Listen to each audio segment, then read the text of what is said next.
I always think it's hard to say Saturday Night Live. I always stutter right there. Saturday Night Live. With Saturday Night Live. With what? With Saturday Night Live. Saturday Night Live. Mm-hmm.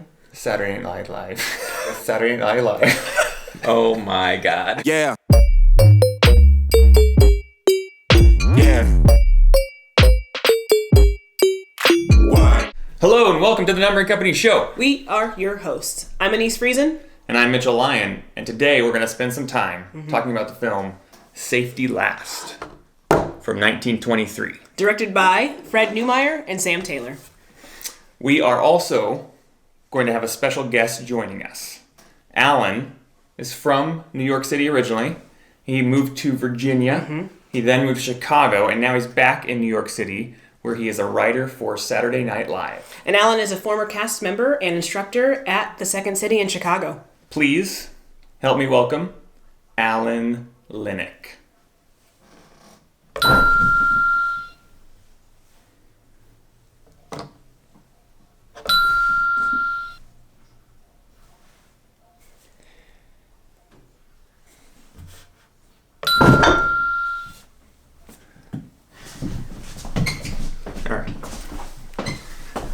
Welcome, Alan. Yeah. Thanks for joining us today. Thanks. Yeah, I'm happy to be here. So you are a writer for Saturday Night Live. Mm-hmm. How crazy is that? It's crazy. Yeah. I've been always wanting to ask you this, about your audition. Mm-hmm. What was that like? Were all the cast members there? A bunch of them were, they were kind of like all sitting at this long table when you walk in. You audition on the soundstage, so you're standing on home base where the hosts do like monologues and stuff, and the cameraman is basically like, I'm gonna count you in, and then you just go, and you have like 5 minutes. Oh man! And you do whatever. When it was over and I walked out of there, I was like, I think I did okay. Right. Mm-hmm. And then I tried to think back on it, and it felt like where I walked out of there, I was like, I did it the way I wanted to do it. Yep. Hooray. Like, I was like, yes. Yeah. Like, I did it. They saw it the way that I wanted it to look. Well, that's awesome. Now, on to the Numbering Company's 1, 2, 3. Movie talk time. Where each week is 1 great shot. 2 great moments. And 3 movie heart ratings. My 1 great shot for the week is not the one you expect. Okay. Although it could easily be that one. It's actually a shot when Harold Lloyd is trying to ditch the cop before his friend is going to climb the building. Mm-hmm. And he locks him in that tool house. Mm-hmm. Or he thinks he locks him in the tool house. And it's as they're walking back. Yes. And the camera is, tracking back. And I'm just thinking for 1923, that shot was actually very difficult, probably. Okay. And because now we don't think about, but you watch the rest of the movie, there are very, very few times where the camera's moving. Right. Mm-hmm. It's almost always locked off. The shadows in that shot are great, yes. too. Yeah. Yes. I thought that was a really cool moment of, using, because the camera follows his eye line, he, looks down, and then that's how we know that he knows that the cop is following him. Exactly. Yeah. Which adds so much flavor to that sequence. Mm-hmm. I really liked, they have this kind of, angle-on shot of the 2 trolleys as the boy is trying to find a way back to the department store, and he he gets pushed around and jostled off the one, and then pushes he's like, all right, well, I'll go run onto this other one. So I was like, great, I know it's about to happen, and then it took me by actual surprise, and I laughed, and then they followed that immediately up with a great visual gag where they reframe the shot from the back of the crowded trolley, and he jumps on someone's back to try to hang on, and then as the trolley moves, you realize that person is not on the trolley at all, so he's just on the back of a guy, in the middle of the street. And I thought that was a good example of something that they do very well in this movie over and over again, which is using camera angles to create visual illusions. Right. Absolutely. Here's a great shot when he is counting his money and watching the plate of food go away. Yeah, that is a great shot. That was right. Great. And then absolutely. Cinches his belt tighter. Yes. That ambulance sequence too is great. Yeah. That's maybe one of the first dash cam Absolutely. shots ever. Absolutely. And now we're moving on to Squirrel on the Square. Squirrel has some big thoughts to share on the film this week. Yes, she does.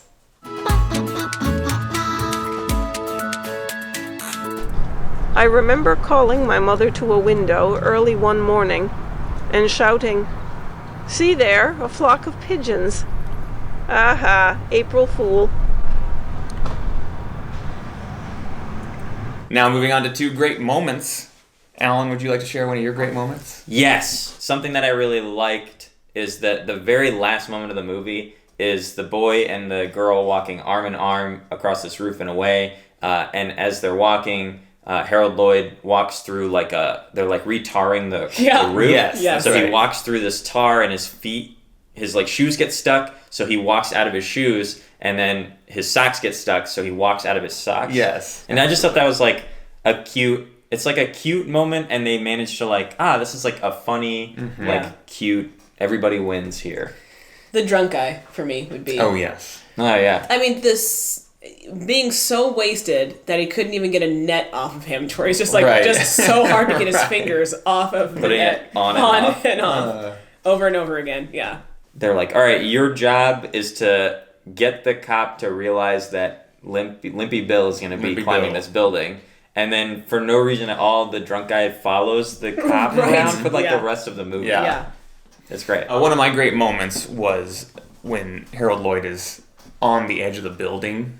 And this happens several times. And he for whatever reason, he's like moving around. He either gets hit in the head or there's a pigeon on him or something. That was disgusting. He's hanging by his fingertips off the side of a building, and there's a pigeon in, its whole head is in his mouth. It starts with 1, and then 2, and he gets it off, and it comes back, and then it's just everywhere. Yeah. Oh, it was gross. It was really gross.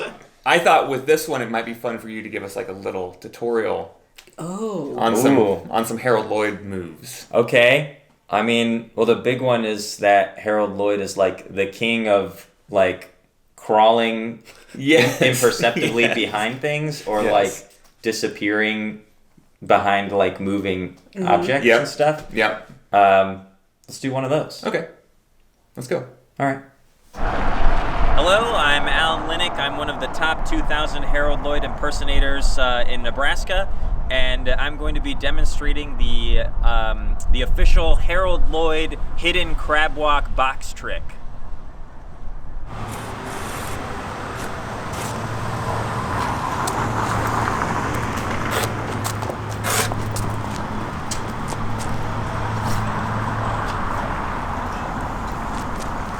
That was great, Alan. Yes, I'm very tired from having done that just now. I was very surprised. I was a little scared. Now, we're moving on to Did You Know? With the intern. We need to have a talk about this kid pretty soon. Yeah. Did you know, in the film Safety Last, Harold Lloyd wrote this inscription on the side of a building. Some people have speculated that it says, "Kick me," but that's ridiculous. The Latin phrase "kick" actually means "more beans," which was a slogan used by Roaring activists in the 20s to push for their right to grow beans. Harold Lloyd, being a born and bred Nebraskan, helped push this agenda by writing the inscription on buildings in many of his movies. Back to you, Mitch.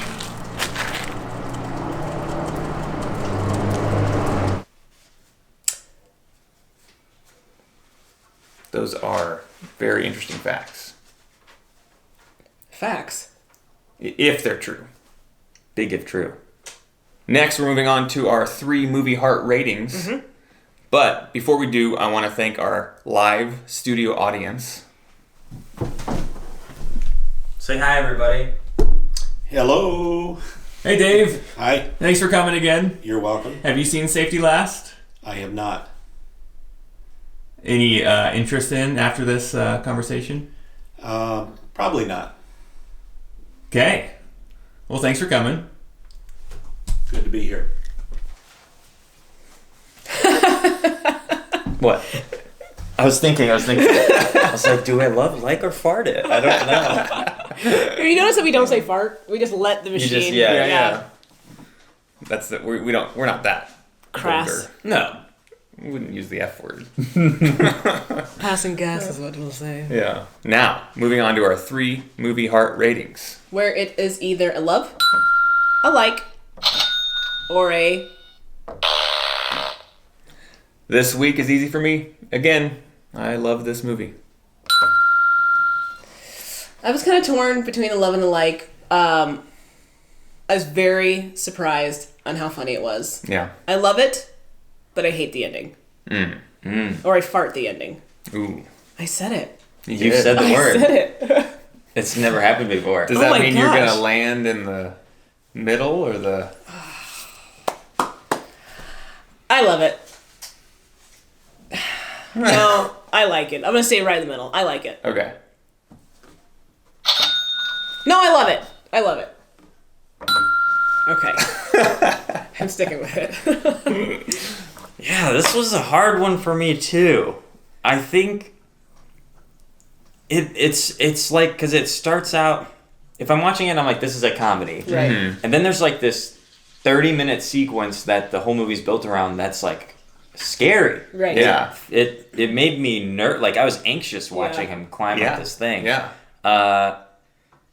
So if I'm like, oh, as a comedy, I thought it was like a like. Mm-hmm. Right. But then as a movie, I thought it was pretty great. Mm-hmm. This is hard, isn't it? It is hard. I'm gonna do an unprecedented double tap. Ooh. Okay. I don't even know what score that's gonna give us. Now, what is Mitchell Lyon gonna say about the scoring for this? I think a 320. That's a 320. 3 loves and 2 likes. Yeah. That's Okay. the highest rated movie of all time. We are going to new territory here.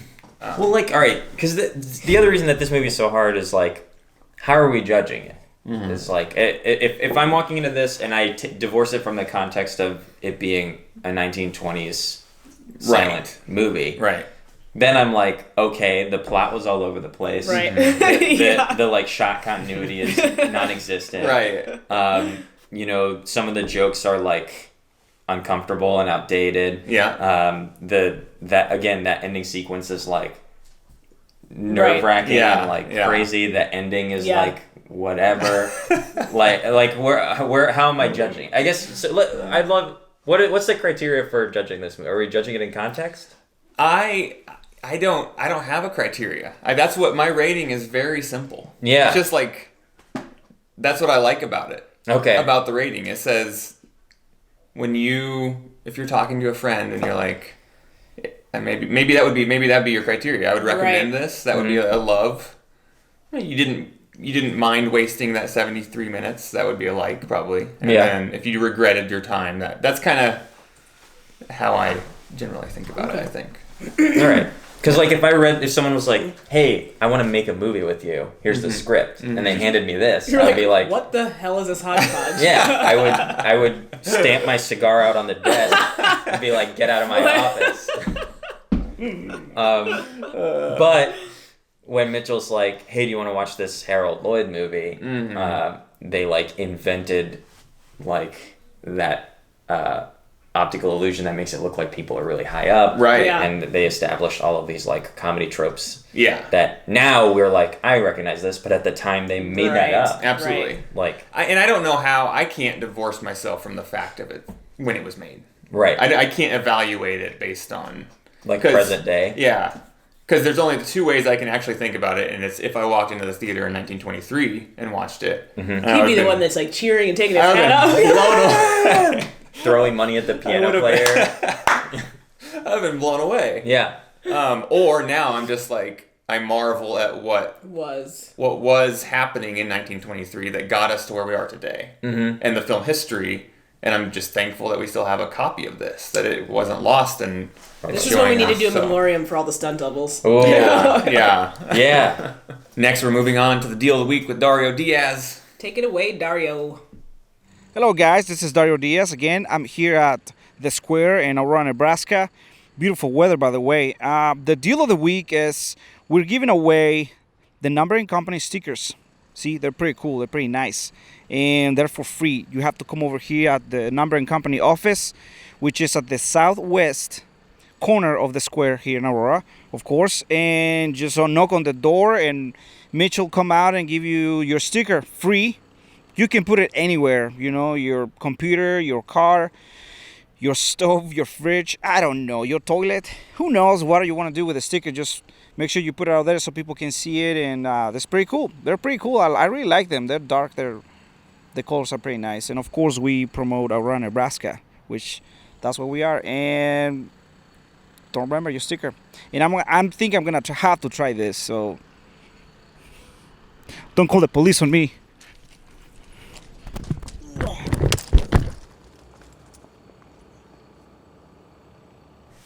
Thanks, Dario.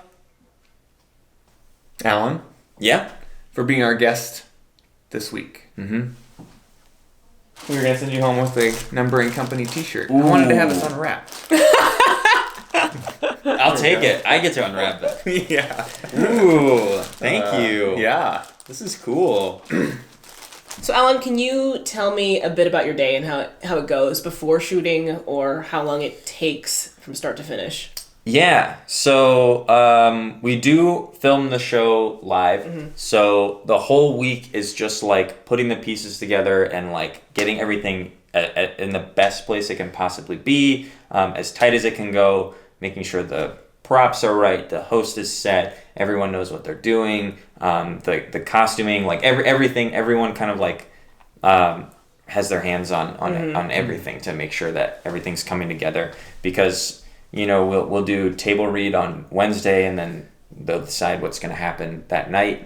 And that leaves us with effectively like Thursday and Friday to put all the pieces together and get ready to film the show. And we shoot, again, we shoot it live. So 11:30 p.m., the audience is sitting there in the studio.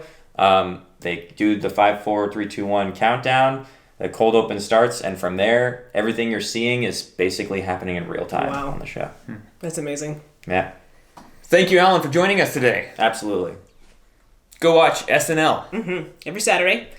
And when you find the time, go watch Safety Last as well. It actually is really good. Yeah. 320. Yeah. At 320, guys. And subscribe to our channel. Yes. Leave your movie heart rating in the comments. Yep. And wherever you are. Go watch Safety Last. Here, here. More importantly, I'm pleased to announce that the Number and Company movie will be coming out in 2020.